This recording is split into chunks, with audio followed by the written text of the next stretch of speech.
I mean, some people would say it's 10 o'clock in the morning. It's too early to drink, and what's the old saying? It's 5 o'clock somewhere. So, I guess. yeah. But let's see. So, episode 7. Yeah, we have one more to go. This is City Primeval called the Smoking Gun. Kind of on the nose there, but all right. Yeah, I've noticed that a lot of the titles for this little limited series have been a little on the nose, haven't they? Yeah. So the description we talked about the other day was, "What do you think's going to happen, buddy?" I'm like, "Well, the description says that's supposed to be Raylan with his final showdown with Mansell," and I'm like, "We'll see." Yeah. I think the description in Hulu is like Mansell and Raylan have a confrontation or something, doesn't it? It doesn't necessarily say it's their final showdown, does it? After this, let me check out because I just loaded up the episode. I thought it said the final showdown, but we'll check in a second. It may have. It may have. I feel like it said something like Raylan and Mansell finally have a confrontation or something, but I might have remembered that wrong. I'll let you talk for a second while I load this up, actually, because I got two things going with it. But we'll start off. Yeah. Go ahead. We start off with. I found it actually says the Smoking Gun. It just says Raylan and Mansell showdown. I took it as a final showdown. Okay. But, all right. So a little in between the both. Yeah. Well, yeah. We get a flashback of 1988 and Sweetie, even though he's he's dead. Yeah. We get a flashback. So. Definitely an Elmore Leonard trope. I mean, if anyone was going to do a drinking game on every single time I said something about there's an Elmore Leonard trope, but he loves to do backward in time, to lead the narrative. Yeah. For no other reason than just to give you some background on somebody, whatever it's going to lead into. I liked it. Did you like it? I liked it. Well, off the bat, because like when he's playing says 1988, and you see a little girl in the background, I'm like, gee, I wonder who this little girl could be. Right. And of course, then he does name drop her, so that's obvious. I mean, I guess I think that. Well, I didn't hate it in a sense, but I do feel like at this late in the season, this is something he probably should have done in an earlier episode. Because at this point, we know Carolyn and him have a history, but like I guess maybe it's supposed to impact of like said home how much more she's upset about him dying when she finds out. So. I think so. Yeah, I think it works because it's juxtaposed against one of his finer moments as he's he got to get up on stage and play with one of his idols, and he's kicking ass, and then he's got this dream of opening up the bar, the place where he wound up meeting his demise, and then what his engagement is with Carolyn, how that works. And then you have, quick cut to, his body bag and then his place being burned down. I think it gives it some more gravitas that they did it like this. And again, it's Elmore Leonard. That's how he likes to do stuff. You know what I mean? He wants you to kind of feel something like, Sweetie wasn't really a bad guy. I mean, he probably had his bar and was falling on hard times. He got linked up with Mansell, and they wound up doing probably a series of robberies. That one robbery we watched probably wasn't their only one. And probably Mansell escalated, and it got worse and worse for him. So, and then, before he knew it, Sweetie was over his head. And then it wound up being something that ultimately got him killed. One of the things that I did like, though, a little bit of dialogue, not a big part, but one of his bandmates there talks about Carolyn's father. The guy worked at a factory and he had a rough life and he died. And one of his bandmates says, well, a guy, like working a straight job is like the life of a chump. And I'm like, there's a lot of people out there I've met like that. And I get the whole wanting to be in a band or be a freelancer, but, quote unquote chump work. It's, that's why I say blue collar. I always respected blue collar people. I see every single day there's people, garbage men making $16 an hour, and there's guys paving the roads. And, a lot of this chump work, well, if we didn't have the chump work, you wouldn't be able to like go to Walmart and freaking buy food, and that's society's how it is. Yeah. I mean, Elmore Leonard was always good at coming up with a mix of characters that are either salt of the earth type people or they're grifters and criminals living on the edge of society. Yeah. I mean, you and I have seen both. You and I have been both. So, I mean, it's one of those things where, I get it, and it's obviously something a young kid would say. Yeah. In that, fashion, and you could see it kind of hit Carolyn. If I have any like serious gripe about this, I don't have any problem with the acting. I don't have any problem with the direction of their set pieces in this opening scene. I love the flashback stuff. I think Vontae Hall, the guy that played Sweetie, I think he knocked it out of the freaking park with this role. I think he did so good. He's always been a great character actor. You know, he popped up in stuff like Die Hard 2, and he was in he had a really bit part, Falling Down. He had one of the like just a quick cameo in Falling Down, but it was really impactful. He was the guy protesting outside of the bank, and he when he gets taken away, he sees Michael Douglas' character and says, "Remember me." Yeah. So you know, I've always enjoyed him. I think he's a great actor. I think he gave a lot to this series. He really made me feel like it was Detroit, and he was the person that he said he was. So yeah, I liked all of that. I don't like how, you know, listen, not everybody needs to be beautiful in every single scene, but it's already a tough sell with Carolyn. Do we really need to see her looking like, I get it, she's going to be disheveled and upset because her mentor and father figure has been killed, and this case is going off the rails. But do we really got to see her looking like the former mayor of Chicago, the Beetlejuice-looking chick? I mean, do we really need to? I mean, they're really trying to push that narrative hard in our face with that. Just like, hey, accept this. Because, like, you know, she's an attractive, put-together woman when she puts herself together. So is the other district attorney chick that used to be on the unit. Not every chick has to be a 20-year-old little, you know, hot piece of ass or whatever. And I've seen that as a complaint against the show, like, because, you know, Raylan has always like had some baddies unjustified, and this is like, I don't know what's happening here with this craziness. This was a bad mistake putting that arc in there. And they're not pushing it too far in our face, but then like having her look the way she does, that and I hate to be conceited and superficial, but that pulled me right out of the story. I'm like, oh Jesus, come on, man.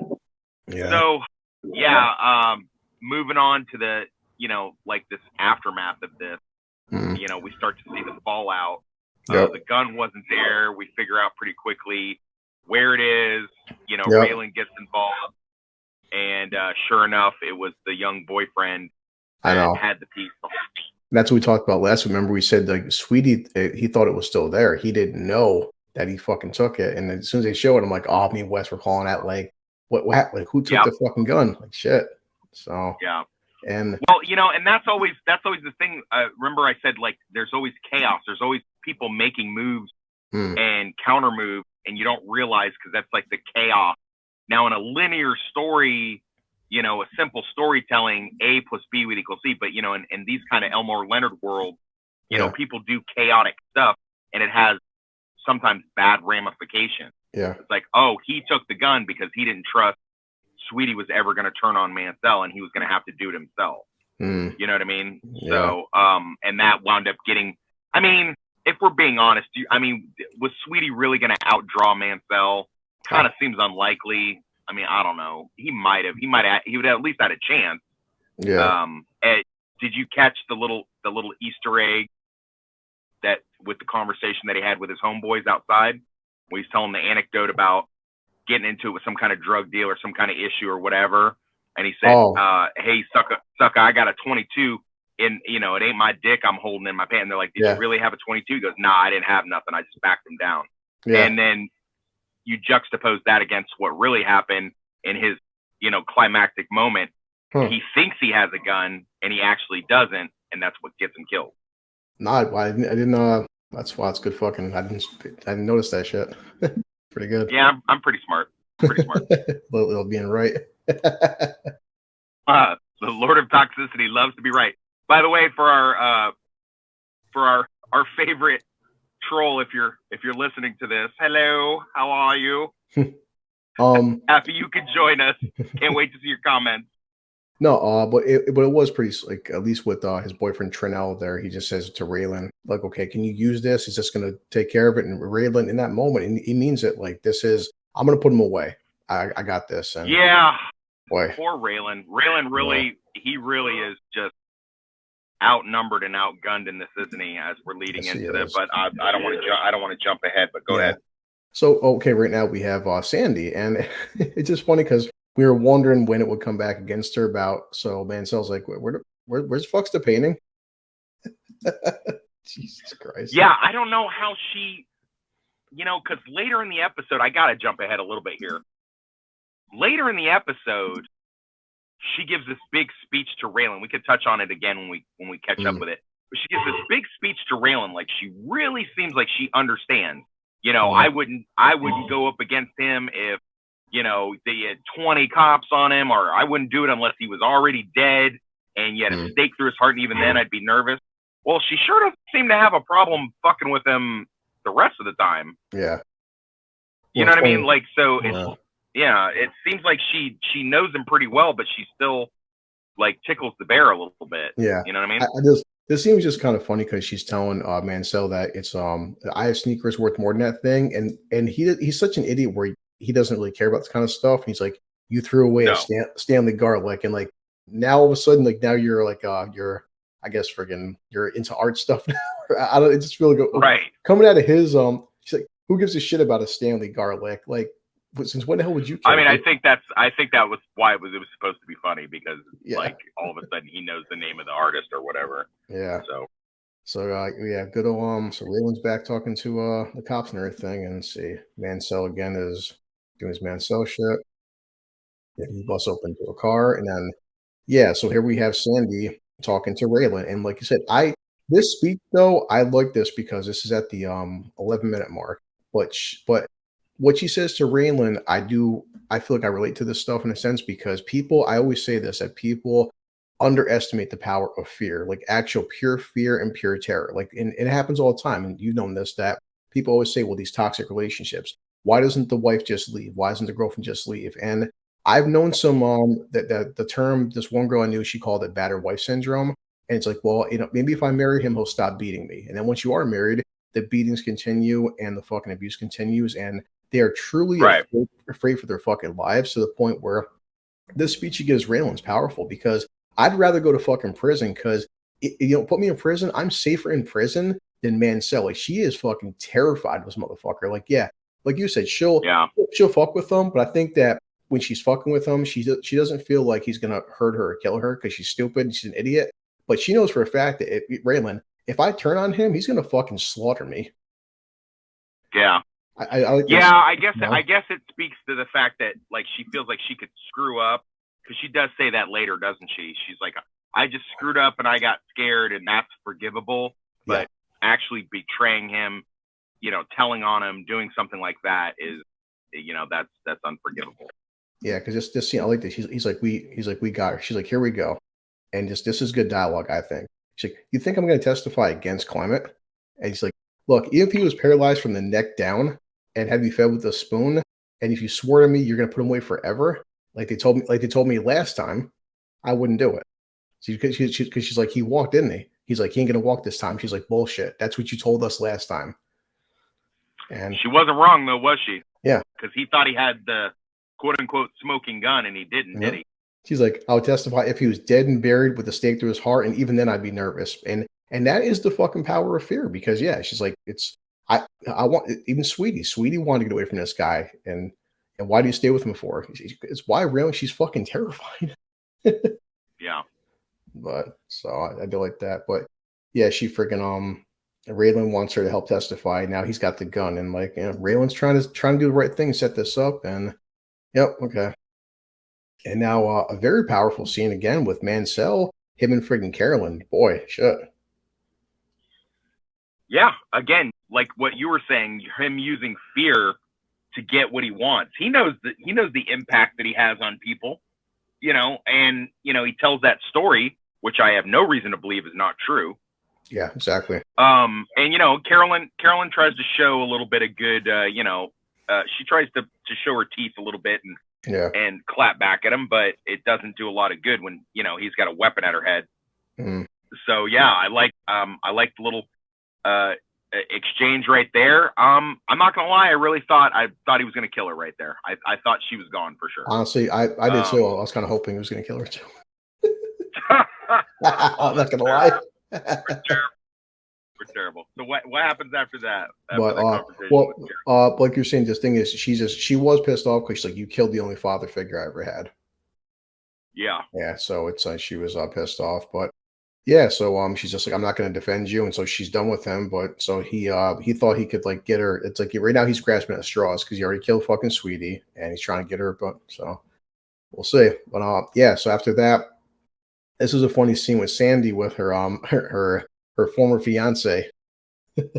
After you guys let his fucking leg fucked up. I can't tell you. Yeah, I can't tell you how much. Yeah, his line.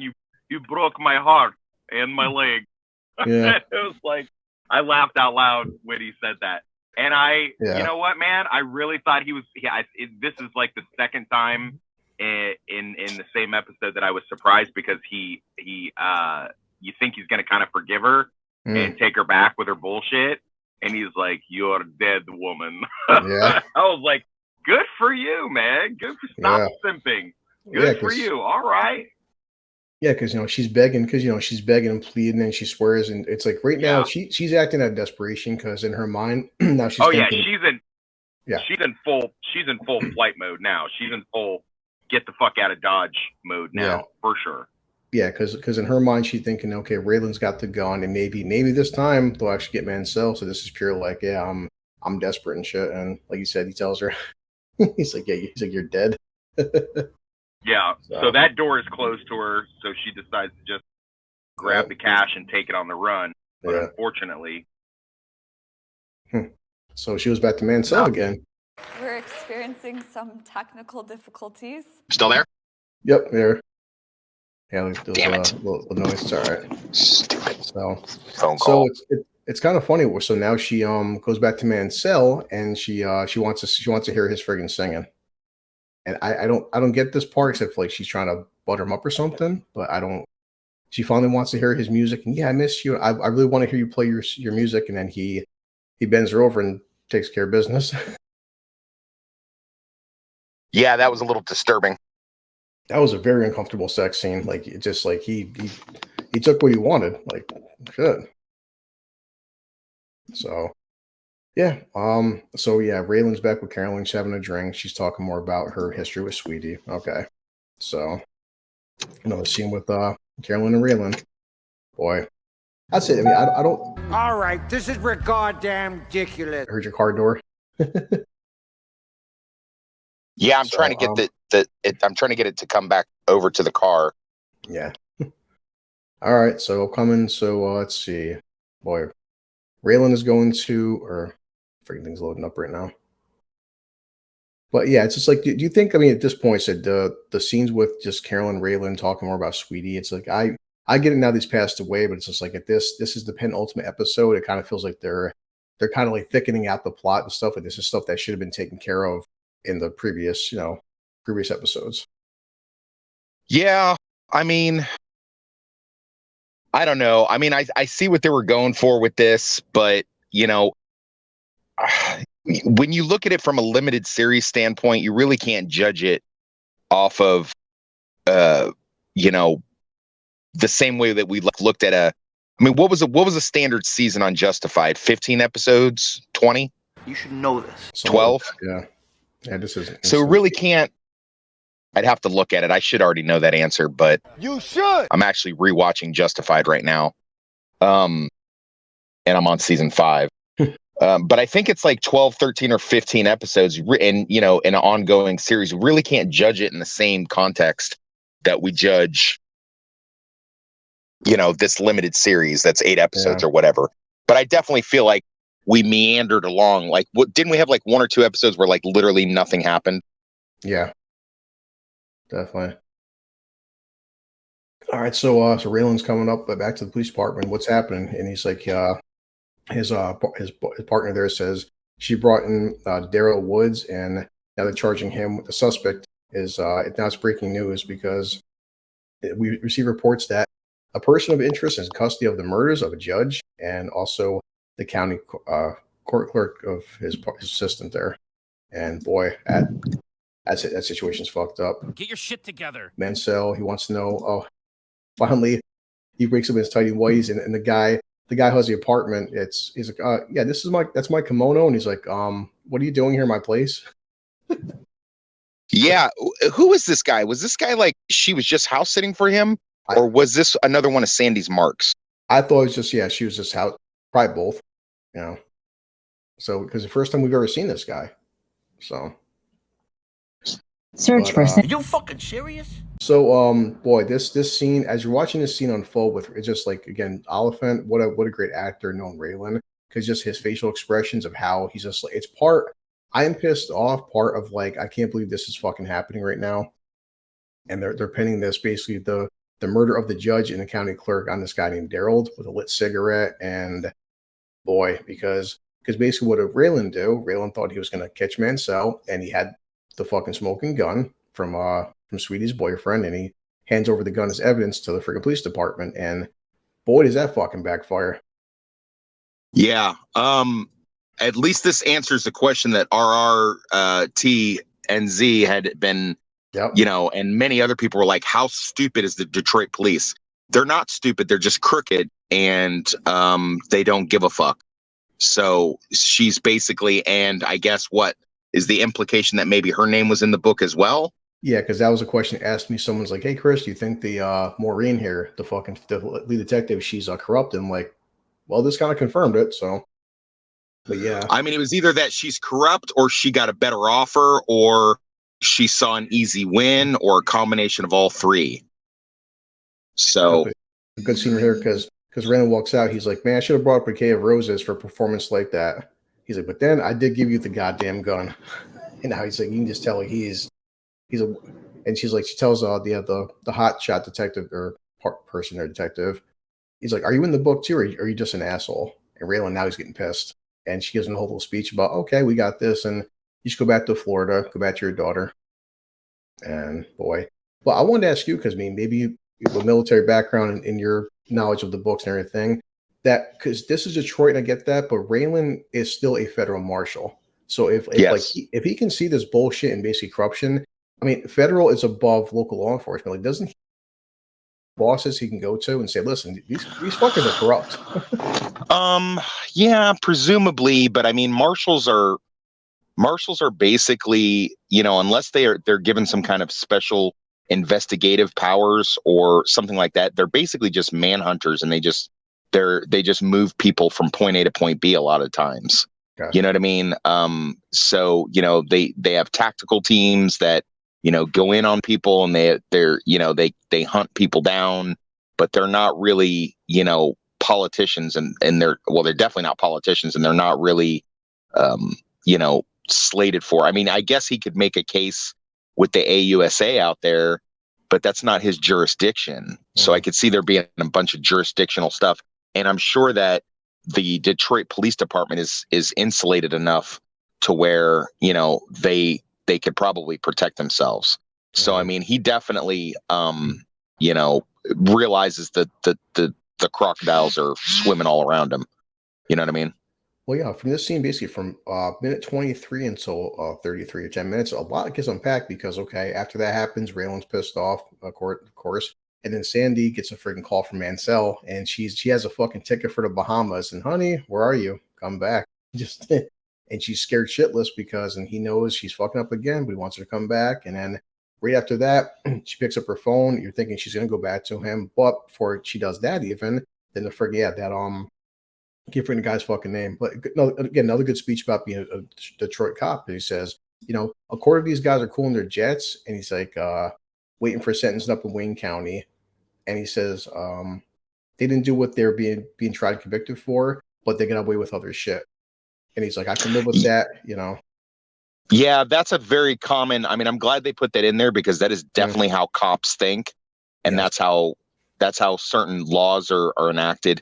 But you know what? It doesn't fly, because you can't because by that rationale, then you could just basically go, well, you know what? You probably did something, so let me just run you in. Like it doesn't work like that. And you know what? Raylan knows the difference. Raylan knows what's right or what's wrong. You know. Yeah, and what he even says, he's like, does that make me an asshole? Maybe, but he's right here. He's like, I know I never sent some poor devil up the river. I know didn't do it just to get a win. And what does he do? He gives fucking Raylan the gun back, and I'm like, oh shit, didn't see that coming, because he was supposed to put in evidence. I do like that. So it's like showing some redeeming qualities there. Then of course, so Sandy calls Mansell back, and right there again, I'm thinking Mansell. I mean, it's weird. Like he can smell the setup. It's just strange. I don't know how he knows Sandy's setting him up again. It's just because next, she's calling him back, and now she's with Raylan. It's like, oh shit. Yeah, Mansell is one of those interesting villains where he's that combination of clever and lucky at the same time. Yeah. Because now she's like, oh, let me come back there. And of course, he gives her a whole speech. No, I'll meet you there, honey. We'll get on a plane. We'll go to paradise, just like you wanted. And she's like, oh, you sure I shouldn't come back to the condo? He's like, nah, let me come out and see you. So it's like, yeah, Raylan's looking next to her. But she does give Raylan a good little speech, because she has to give Raylan her phone. She's like, I just want to, I want to be normal. I want to have a good life. I want to just, do hairstyling, and I want things to be different. It's like you almost feel bad for her, like that. She's one of women where she's just trapped in a fucking shit situation, and she's doing things out of fear. I don't feel bad for her in the slightest. She's one of those pretty girls that has always been pretty, and she's gotten to run all over men, and she's about to hit the wall. She's approaching 40, and her little pretty looks. She's been given everything her whole life. I have no sympathy for her at all. She knew what she was getting into. I mean, what does she tell Raylan? Yeah, she's scared of Mansell. Certainly, there's no argument there. But what does she tell Raylan? She tells Raylan, he's like, why are you still with it? Well, he's fun too. Oh, okay. All right. Well, good. I'm glad that makes it okay for him to go run around killing people, and you're an accessory. But I mean, really, if she wasn't a cute little pretty girl, she'd be buried under the jail. Yeah, you're probably right. So. Yeah, of course, back to Mansell, he fucking puts uses a pillow too as a silencer. Fucking poor guy gets fucking killed. Like, that sucks, man. Yeah, I was like, damn. It was just like, because it was really unnecessary. I think if he goes too long without popping somebody, I think he starts to get an itch. You know what I mean? Now again, right here with Raylan, does one last phone call, and she's he calls Carolyn, lets Carolyn know what's happening. And I feel like this is him calling Carolyn because he trusts her, but this is going to bite him in the ass again. Because as soon as he calls fucking Carolyn, she's talking to the fucking Albanians. And it's just Jesus. And she's setting Raylan up. And you're like, motherfucker, man. It's that law of unintended consequences where there's chaos happening in a regular linear type show. It's really like there's a lot of good tension here. We gotta wrap it up here in a minute. So let's get to the good part. Yeah. So Raylan has like his basically showdown in the bar with Mansell, and he wants Mansell to draw. He wants him, to put his fingerprints on the gun, and he basically calls him out about having a showdown. And I'm telling myself, is Mansell really gonna fucking do it? Because he's not stupid enough to draw it. I don't think right now. I know for a fact that Raylan's still quicker. I know Raylan can take him, and I think Mansell's he's questioning. Like, Raylan knows he can take him. Mansell's questioning, can I take him? And I thought something was going to fucking happen. And then the fucking Albanians mess it up. I'm like, I knew because it's the second to last episode. I knew they weren't going to end it like that. Yeah, no. Unless they were going to do something where he got in a gunfight with him and then went after the Albanians for killing or capturing Carolyn. But that seemed a little too hokey. So I do like it was even though I knew what was going to happen, it was a pretty tense scene. And you could see, I think Mansell really wants to. He may believe that Raylan's faster, and he'd be correct in that assumption. But I think he still wants to fucking try it. He is like 15, almost 20 years younger. Yeah. And then Raylan hasn't gotten a chance to get his gun off this entire limited series, except for shooting a tire. So I mean, I think he was itching for it too. And if he's like, I love the fact that he's like, right here, you want to do it right here? He's like, well, we can go on the roof. You want to go someplace else and do it? He's just like, you said you wanted a shooting match. Let's go. Yeah. That's why they put that in all the trailers, because that's the Raylan Givens right there. And if you think he's not going to shoot you at the dinner table, he's shot many people at a dinner table many times. Yeah. So, but yeah, the Albanians popping up. I mean, I guess I saw that happen, and then again, like what you said, the expression as him and Mansell are taken into custody, for lack of a better word, by the Albanians. How Raylan can emote like frustration and anger on his face just with his facial features when the head, what is Toma or whatever the hell, the Albanian guy tosses the Walther into the ocean or the river. As that happens, and Raylan's just like, motherfucker, he's just getting more and more frustrated.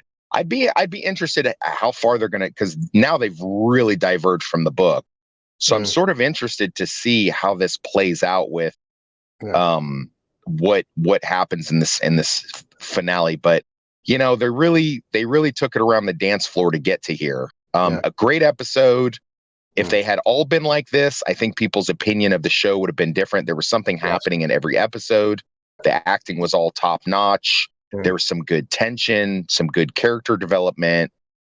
With the exception of Carolyn looking like, Beetlejuice Chicago mayor for, a good portion of the episode, with the exception of that, tied up a lot of loose ends. And, I definitely don't like stuff left on a cliffhanger, but at the same time, it is the second to last episode. I mean, like, what are they really going to do? You know what I mean? Like, they got to do something.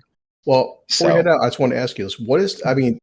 Raylan tells him, it's like, listen, we can put him away forever and stuff. And like, they got him and shit. Like, and he wanted to shoot him right there. Like, why wouldn't Albanians just let Raylan take care of your problem for you? I don't know what, like, I guess an honor thing. I mean, I don't know. I really don't know. Like, I don't know what maybe they want to take him somewhere and torture him. I don't know. Maybe they, maybe there's some kind of other deal going on. I mean, who knows what happened with them and Carolyn in the mix. I hope they don't. I hope they. I mean, they're obviously diverging from the source material really hard near at the end. I hope they don't go off the rails. I mean, they've gone off the rails already a little bit. I mean, but if they can just give us a good showdown at the end, a good like series of gunfights, I think it would wrap it up. Would it make up for all the stupid episodes and things like that? Probably not. But it's definitely something that they could at least put a tourniquet on it, for lack of a better term. No, I'm definitely like people said, this was a great episode, and I think this could be argued the best one so far. With the exception of the first episode, yes, I would say this is probably the best one so far. I think maybe this one's slightly better than the first one, or at least on par. Yeah, and that's what he said. What sucks, dude, is like, unfortunately, I wish every episode was this good, because a lot happened. Yeah. I mean, in fucking a 15-minute episode, we had like 10 different fucking storylines converged. Like, a lot of shit happened. Yeah, so. But it did explain a lot, and I'm finally we get the whole why the Detroit police is so. I mean, you could even ask a motivation. The red-haired detective, Big Butt. Did she insert herself into that investigation because she knew her name was in the book and she wanted to get to it? Did she do that on purpose? Like, was that her move the whole time? Maybe. I mean, maybe I'm headcanoning it. Yeah. I don't have anything else to go on with that, but I mean, it's not that far-fetched. Yeah. So. All right. Well, either way, we got one more to go, and I mean, Mansell's he's got to die next episode. I mean, we will see. We will see what happens. We don't know what happened with the Albanians. Yeah, really. I don't know, man. But we got one more to go. But no, it's good. This was a good episode. I liked it. Yep, absolutely. All right, buddy. Well, enjoy the rest of your day. I guess I'll see you in the group here soon, everybody. Yeah. Hang in there. One more episode. Stay toxic, everybody. All right. See you later.